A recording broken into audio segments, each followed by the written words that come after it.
আজকে আমরা শিখব যে কিভাবে একটি কলারের প্যাটার্ন বানাইতে হয়। তো আমি যদি আপনাদেরকে স্টাইলিং পিকচারটা দেখাই, এই হলো আমাদের কলার। তো এর আগের পর্বে আমরা শিখছি যে কিভাবে ব্যানের প্যাটার্নটা বানাইতে হয়। তো এখানে একটা জিনিস আপনারা বুঝেন, সেটা হলো এখানে যে কলারটা আছে এটা কিন্তু আমাদের এটা কিন্তু নিটিং এর কাজ, এটা কিন্তু তৈরি করা কলারই আসবে। কারণ এটা কিন্তু এমন না যে আমাদের এই সেল ফেব্রিক দিয়ে কলার বানাইতে হবে, ব্যাপারটা এরকম না। তো এটা কলার তৈরি করা কলারই আসবে। তো এটার প্যাটার্ন আমাদের না বানাইলেও কোনো সমস্যা নাই, তারপর আমি আপনাদেরকে বোঝানোর জন্য আমি একটা কলার আপনারা বানাই দেখাইতেছি। কারণ এখানে যে কলারটা, এটা একটা তৈরি করা কলার আসবে, এটা হলো নিটিং এর কাজ। এটা হলো তারপর আমি মেজারমেন্টটা ঠিক রাখার জন্য আমি একটা কলার আপনাদেরকে বানাই দেখাই। কলারটা হলো এরকম, এটা তেমন একটা কিছু এটা আমাদের না বানাইলেও কোনো সমস্যা না। এটা বানানোর জন্য তারপর আমি আপনাদেরকে মেজারমেন্টটা কিভাবে বের করতে হয় দেখেন। এইখানে মেজারমেন্ট আছে কত, এইখানে মেজারমেন্ট আছে দেখেন কত, 15। তো এই জিনিসগুলো আরো ভালোভাবে বুঝতে পারবেন যদি আপনার আগের ভিডিওটা দেখেন, তাহলে আপনারা খুব ভালোভাবে বুঝতে পারবেন। তো এইখানে দেখেন মেজারমেন্ট আছে কত, 15.1। আচ্ছা, এখন আমরা দেখব যে আমাদের কলার পয়েন্ট এবং কলারের সিবি, এই যে দেখেন কলার পয়েন্ট লেন্থ আছে হলো দেখেন 3.8, আর কলার হাইট অ্যাট সিবিতে আছে হলো দেখেন 3.5। তাহলে আমরা এই প্যাটার্নটা বানাবো হলো,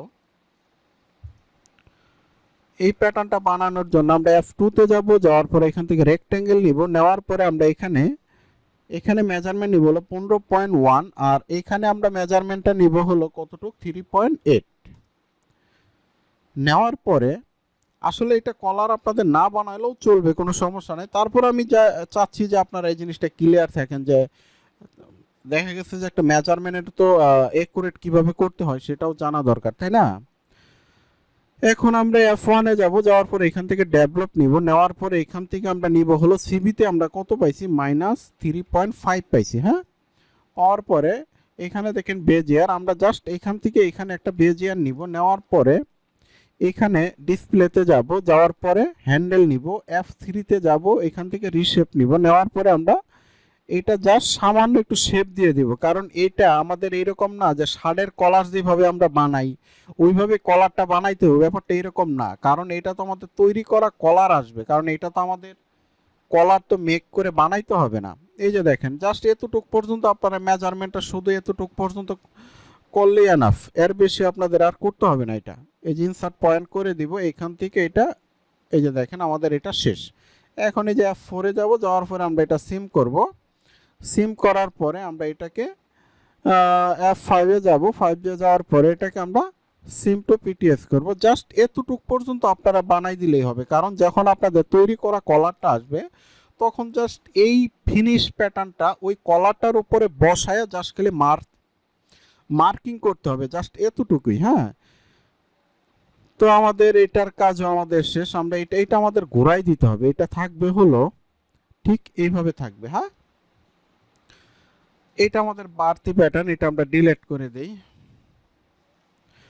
তো দেখেন এটা তেমন কোনো গুরুত্বপূর্ণ না, কারণ এটা আপনাদের না বানাইলেও চলবে, এটা নিয়ে কোনো সমস্যা না। তারপরও আমি চাচ্ছি যে আপনারা জিনিসটা ক্লিয়ার মতো বুঝেন।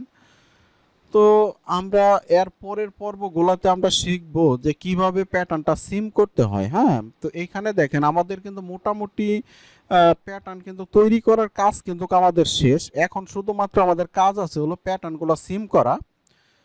তো আমরা এর পরের পর্বে আসলে শিখব যে কিভাবে প্যাটার্নগুলো সিম করতে হয়। এইখানে দেখেন আমাদের স্লিপের প্যাটার্ন শেষ, প্লাকেটের প্যাটার্ন শেষ, ব্যানের প্যাটার্ন শেষ, তারপরে আমাদের এই কলারের প্যাটার্নটাও আমি আপনাদেরকে দেখাইলাম। তারপরে আমাদের মোটামুটি দেখেন সম্পূর্ণ প্যাটার্নই কিন্তু আমাদের এটা শেষ। এখন শুধুমাত্র আমাদের কাজ আছে হলো কিভাবে প্যাটার্নটা সিম করতে হয়। তো প্যাটার্নটা সিম করার পরে আমরা আবার শিখবো হলো কিভাবে প্যাটার্নগুলো গ্রেডিং করতে হয়।